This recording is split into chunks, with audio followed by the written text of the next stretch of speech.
انشاءاللہ اللہ تعالیٰ ہدایت دے گا، اور یہ بات واضح طور پر صحیح پائیں گے کہ ہمیں اپنے تمام ائمہ کو، علماء قوم، علماء ملت کو اپنا عالم سمجھنا چاہیے، اور ان میں جس طرح ایک مذہب کے علماء میں اختلاف ہوتا ہے ان میں آپس میں اختلاف ہے، اور ہمیں یہ چاہیے کہ ان کی نصیحت کے مطابق جہاں صحیح حدیث ملے اسی کے مطابق فیصلہ کریں۔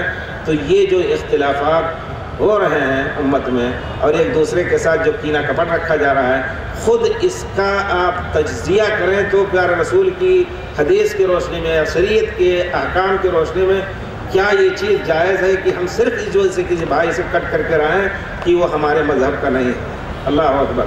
پیارے رسول صلی اللہ علیہ وسلم فرماتے ہیں کہ اللہ تعالیٰ کے جناب میں خمیس کے دن، صحیح حدیث میں ہے، لوگوں کے اعمال پیش کیے جاتے ہیں۔ اللہ تعالیٰ سب کو بخش دیتے ہیں، ایسے لوگوں کو نہیں بخشتے۔ کہتے ہیں کہ جو دو آدمی ہیں جن کے دلوں میں آپس میں کینہ ہے ایک دوسرے کے خلاف، ان کے اعمال کو موقوف کر دو۔ کیا علماء یہ سوچتے نہیں ہیں کہ کہیں ہمارے اعمال ایسا ان تحبط اعمالکم وانتم لا تشعرون، اعمال بیکار ہو جائیں اور آپ نہ جان سکیں؟ ہمارے ائمہ نے اپنے وقت کے مطابق اپنا فرض سمجھ کر کے امت کی قیادت کی، اجتہاد ان کے اوپر فرض تھا، لیکن ساتھ ساتھ جب کہتے ہیں، امام مالک کہتے تھے، کیا کہتے تھے کہ ان قرآن حدیث سے مسئلہ ملتا تو پورے انشراح صدر سے فیصلہ دیتے، اس کا فتویٰ دیتے، اور جب قیاس کرتے تو کیا کہتے تھے؟ وَمَا نَظُنَّ إِلَّا ظَنًّا وَمَا نَحْنُ بِمُسْتَيْقِنِينَ، یہ کہہ دیا کرتے تھے یہ میرا ایک ظن ہے، مجھے یقین نہیں کہ یہ فتویٰ جو دے رہا ہوں وہ صحیح ہے۔ تو اسی طرح تمام ائمہ نے کہا ہے، ہماری گزارش ہے تمام علماء، تمام طلباء کو اسی طرح کے اسی نہج پہ تعلیم لینی چاہیے کہ ہم تمام علماء کو جس طرح صحابہ تھے آپس میں ان کا اختلاف تھا، اپنے صحابہ ہم سمجھتے ہیں، اسی طرح سب کو امام سمجھیں۔ بحث کرنے والا کبھی آج امام ابو حنیفہ رحمۃ اللہ علیہ کے مسئلے کو صحیح سمجھے گا، اس کا فتویٰ دے، اور دوسرے دن امام شافعی کا، تیسرے دن امام مالک کا، کیونکہ سب ہمارے ائمہ ہیں۔ کوئی ضروری نہیں کہ اگر کسی کی بات اگر نیچی ہو جائے تو ان کی حد تک نہیں، کیونکہ انہوں نے خود یہ بات کہہ دی ہے کہ اذا صح الحدیث فهو مذہبی۔ امام ابن حمام، کمال ابن حمام کے استاد، ان کا نام شہنال کبیر ہے، وہ کہتے ہیں کہ اگر مفتی، وہ بھی حنفی، انہوں نے کہا اگر مفتی کو حدیث شریف مل جائے تو اسی کے مطابق فتویٰ دے، کیونکہ وہی اس کا مذہب ہوا، کیونکہ امام صاحب نے کہا ہے کہ جب صحیح حدیث مل جائے تو میرا وہی مذہب ہے۔ تو میں یہ کہوں گا کہ سب اتفاق کر کے ہر ایک کو اپنا امام سمجھیں، عقیدے میں کسی دائیں بائیں نہ دیکھیں، اعمال میں اجتہاد کا موقع ہے، عقیدے میں اجتہاد کا موقع نہیں ہے۔ اختلاف پیدا ہوا امت میں، لیکن اس اختلاف کو ختم کیا جا سکتا ہے، جیسا کہ ہمارے صحابہ کا عقیدہ تھا، اس کو ڈھونڈ کر کے ہم عقیدہ رکھیں، کسی اور کی طرف اپنے کو منسوب نہ کریں۔ تزکیہ نفس کا جو طریقہ تھا پیارے رسول کا، صحابہ کرام کا، ذکر اذکار کا جو طریقہ تھا پیارے رسول اور صحابہ کرام کا، وہی طریقہ تھا تمام ائمہ کا، اس سے آگے پیچھے نہیں ہوئے، لیکن ہم نے اس میں بھی کئی ٹکڑے کر ڈالے ہیں۔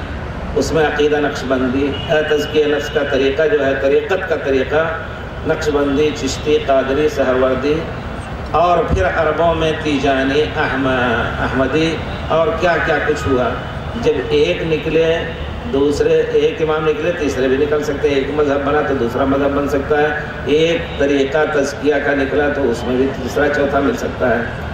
اور پھر ایک چیز آپ دیکھیں کہ یہ بدعت، جیسے کہ پیارے رسول صلی اللہ علیہ وسلم نے فرمایا ہے فإن خیر الحدیث کتاب اللہ وخیر الہدی ہدی محمد صلی اللہ علیہ وسلم وشر الامور محدثاتها وکل محدثۃ بدعہ وکل بدعۃ ضلالہ، سب سے بری بات دین میں ایجاد کردہ چیزیں ہیں اور وہ گمراہی یقیناً۔ کیا پیارے رسول کے زمانے میں ذکر اذکار کا جو طریقہ ذکر کیا جاتا ہے کہ جیسے کہ بعض انہیں شاید نقش بندی طریقہ ہے کہ لا الہ الا اللہ جب کہنا ہو تو لا داہنی آنکھ کو اوپر اٹھاؤ، الا اللہ کو جب کہنا ہو تو ٹھوڑی کو حسنون سینے پہ مارو، لا الہ الا اللہ، اور آواز تیز ہوتی جائے، پھر آہستہ آہستہ وہ دھیمی کرو۔ یہ طریقہ یقیناً نہیں رہا ہے۔ ہم جو پیارے رسول کو سیرت رسول کا بیان ہو رہا تھا، یقیناً ہم نے ضائع کر دیا اپنے رسول کی سیرت کو، اپنے عمل کے ذریعے سے، اپنے علم کے ذریعے سے۔ ہم وہ چیز پڑھتے ہی نہیں ہیں جس کے ذریعے سے ہمیں دنیا اور آخرت کی بھلائی مل سکتی ہے۔ پیار رسول کا طریقہ ہرگز نہیں ہوا ہوتا تھا۔ آپ عصر فجر کے بعد بیٹھتے تھے اور اشراق ہو جاتا تھا، صحابہ کرام بیٹھتے تھے، سب بڑے ہی اطمینان سے، نہ شور، نہ شرابہ، نہ چیخ، نہ پکار، نہ کوئی اور خاص عدد میں اور کچھ، یقیناً کچھ نہیں تھا۔ جب ہم دیکھتے ہیں تو یقیناً ہمیں بڑا افسوس ہوتا ہے کہ ہم نے پیارے رسول صلی اللہ علیہ وسلم اور اپنے ائمہ کی تعلیمات کو ہم نے ضائع کر دیا۔ ائمہ سب سلف کے متبعین، اور اگر ان کو اہل حدیث کہا جائے تو اہل حدیث تھے، اثری تھے، اثر کے تابع تھے۔ انہوں نے جب تاکید کر دی تو کسی کو حق نہیں کہ ہمارے ائمہ کو کوئی بری بات کہے۔ ہمارے امام ابو حنیفہ، ہمارے امام مالک، ہمارے امام شافعی، ان کو کوئی اگر برا کہہ رہا ہے تو اس سے برا کوئی آدمی نہیں ہے۔ آپ پڑھیں امام ابن تیمیہ رحمۃ اللہ علیہ کی کتاب رفع الملام عن الائمۃ الاعلام، ان کے اعذار کو واضح طور پر ذکر کیا ہے کہ انہوں نے اگر کوئی فتویٰ دیا اور غلطی ہوئی تو ان کا عذر یہ ہے کہ امت کو انارکی میں چھوڑنے کے بجائے انہوں نے تجدید اجتہاد کر کے فتویٰ دیا، جیسے کہ حضرت عبداللہ ابن مسعود کہا کرتے تھے، کہتے تھے کہ جب فتویٰ دیتے تو کہتے تھے یہ میری رائے ہے، اگر سچ ہے تو، اگر ثواب ہے تو اللہ کی طرف سے، اور اگر غلط ہے تو میری طرف سے اور شیطان کی طرف سے ہے۔ ائمہ نے بھی یہی بات کہہ دی ہے، اس وجہ سے ان کا عذر واضح ہے، اور اگر ہم ان کی کسی بات کو چھوڑ لے رہے ہیں تو یقیناً ان کی ہتک نہیں ہے، بلکہ ان کے طریقے تفقہ اور طریقے تزکیہ اور طریقے زندگی پر عمل ہے۔ اس وجہ سے ہماری گزارش ہے کہ یقیناً اگر امت چاہتی ہے کہ متحد ہو تو اس کو چاہیے کہ یہ کتاب اور سنت پر متحد ہو جائے۔ جہاں نہیں مل رہی ہیں کتاب و سنت کی دلیلیں، کسی بھی امام کا مسئلہ لے لیا جائے، کیونکہ وہ اجتہادی چیز ہے، اس میں ایک دوسرے کو غلط کہنا غلط ہو جائے گا، الا یہ کہ واقعی اجتہاد ہی غلط ہو، اس کے اصول ہی غلط ہو۔ اس پر عمل کیا جا سکتا ہے صدیوں، لیکن اگر اس کے خلاف حدیث شریف مل گئی یا صحابہ کرام کا اجماعی فتویٰ تو صدیوں عمل کے بعد اس کا چھوڑ دینا واجب ہوگا۔ اللہ تعالی ہم سب کو توفیق دے کہ اللہ کے دین، خالص دین کو نکھارنے، ابھارنے اور اس کو اجاگر کرنے کی کوشش کریں۔ جو لوگ یقیناً اس کے لیے صحیح عقیدے کی دعوت دیتے ہیں، یقیناً بہت ہی مبارک لوگ ہیں۔ اللہ تعالیٰ نے اور پیارے رسول نے ان کے لیے دعا کی ہے، نظر اللہ امرأ سمع مقالتی فوعاها فأداها، جس اللہ تعالیٰ اس کو ہرا بھرا رکھے، تازہ رکھے، جس نے میری بات کو سنی اور دوسرے تک پہنچا دی۔ تو ہونا یہ چاہیے کہ ہم اپنے دین کی بنیاد انہی اصول پر رکھیں، جن اصول پر صحابہ کرام تھے، جن اصول پہ ہمارے ائمہ اعظام تھے۔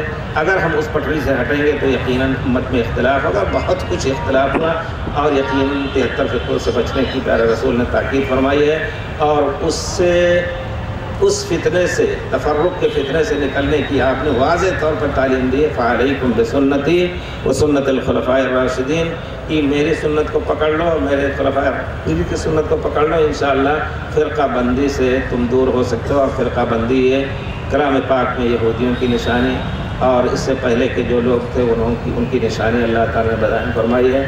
اللہ تعالیٰ ہم سب کو دین خالص کے سمجھنے، دین خالص کی باتیں کہنے اور پھر اس کے سننے اور اس کے سمجھنے کی کوشش کریں، کچھ توفیق دے، اور پھر ہم اس کو برپا کرنے کی کوشش کریں۔ وآخر دعوانا الحمدللہ رب العالمین۔ میں نے بہت کچھ تیار کیا تھا، اگر ہم پڑھتے ان کے اقوال کو تو یقیناً آپ کو اور ہی انشراح صدر ہوتا، لیکن بہرحال اللہ تعالیٰ جزائے خیر دے آپ سب کو۔ آپ حاضر ہوئے انشاءاللہ، آپ کی یہ مجلس، اس میں انشاءاللہ فرشتے، جیسا کہ پیارے رسول فرماتے ہیں، ما جلس قوم فی بیت من بیوت اللہ یتدارسون کتاب اللہ، کچھ لوگ بھی کہیں بھی اللہ کے گھر میں بیٹھ کر کے، یہ بھی اللہ کا گھر ہے، اللہ کی کتاب اور اللہ کے دین کا مذاکرہ کر رہے ہیں، اس سے مسائل کا ذکر کر رہے ہیں، تو انشاءاللہ فرشتے رحمت ان پر نازل ہوتی ہے اور سکون و اطمینان ان کو ڈھانپ لیتی۔ یہ مجلس انشاءاللہ، اس مجلس کی برکت ضرور آپ کو ملے گی۔ وصلی اللہ علی خیر خلقہ محمد وعلی آلہ واصحابہ اجمعین۔ شکریہ، جزاک اللہ خیراً۔ آپ صرف 5 منٹ تشریف رکھیں، سنجیدگی کا ماحول بنائیں، اور 5 منٹ بعد مجلس کے اختتام کا اعلان کیا جائے گا۔ آپ سماعت فرما رہے تھے فضیلت الشیخ سے، ائمہ کرام سے ہماری محبت کے بارے میں۔ بلا شبہ میں یہ کہنے کا حق رکھتا ہوں کہ یہ چاشنی تو دیکھیے کہ سنگ دل پگھل گئے، یہ چاشنی تو دیکھیے کہ سنگ دل پگھل گئے، نسیم و نوش کے قدح میں بوند بوند ڈھل گئے۔ یہ انہی کو زیب ہے، یہ انہی کو زیب ہے کہ اس طرح پلا دیا، یہ انہی کو زیب ہے کہ اس طرح پلا دیا، تاثیر ایسی ہو گئی کہ بہکنے والے سنبھل گئے۔ یہ چاشنی تو دیکھیے کہ بوند بوند ڈھل گئے، نسیم و نوش کے قدح میں بوند بوند ڈھل گئے۔ یہ چاشنی تو دیکھیے کہ سنگ دل پگھل گئے۔ ہم بہت شکر گزار ہیں اللہ تبارک و تعالیٰ کا، جس نے ہم تمام لوگوں کو یہاں پر یکجا ہونے کی توفیق عطا فرمائی اور پرمغز خطاب سننے کا موقع عنایت کیا، اور خاص طور پر فضیلت الشیخ سے استفادے کا موقع دیا۔ ہم جتنا بھی اللہ تبارک و تعالیٰ کا شکریہ ادا کریں وہ کم ہے۔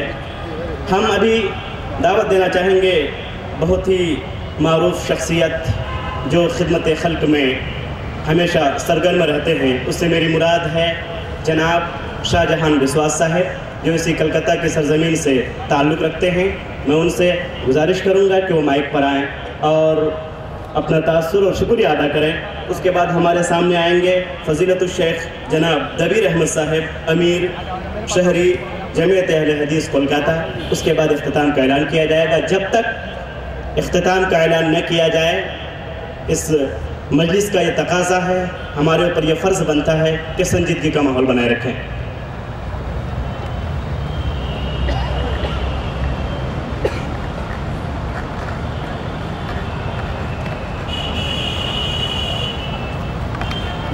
আসসালামু আলাইকুম। আমি বাংলায় দু চার কথা বলছি। সব প্রশংসা আল্লাহর।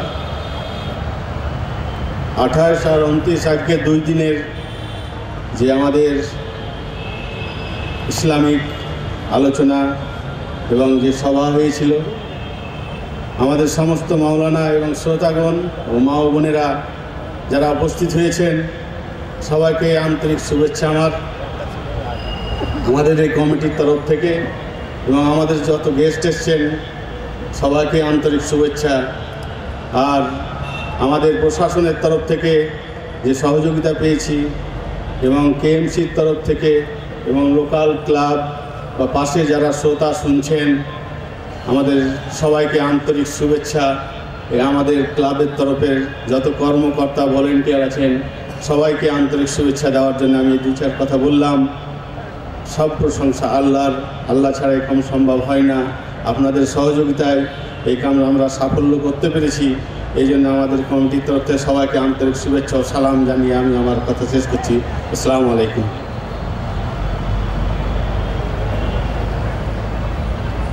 اب ہم دعوت دیتے ہیں فضیلت الشیخ جناب دبیر احمد صاحب، امیر شہری جمعیت اہل حدیث کولکاتہ، جناب دبیر احمد صاحب۔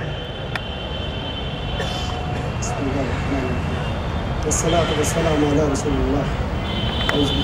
میں شکریہ ادا کرتا ہوں اللہ کی طرف سے۔ اللہ کا بڑا کرم ہے، اتنا پروگرام ہم لوگوں کا ہوا، اور خاص طور سے میں علماء کرام کا شکریہ ادا کرتا ہوں، ساتھ ساتھ جنہوں نے اپنا قیمتی وقت دیا، اور تمام سامعین حضرات کا، خاص طور سے کلکتہ پولیس جنہوں نے بھرپور تعاون کیا ہے۔ اس کے علاوہ حکومت مغربی بنگال کا، کلکتہ کارپوریشن، فائر بریگیڈ، خصوصاً ہمارے نوجوان رضاکار کا شکریہ ادا کرتا ہوں۔ تمام رضاکاروں سے گزارش ہے وہ رکے رہے، اپنے کام کو مکمل کرنے کے بعد یہاں سے جائیں۔ شکریہ ادا کرتا ہوں۔ السلام علیکم ورحمۃ اللہ وبرکاتہ۔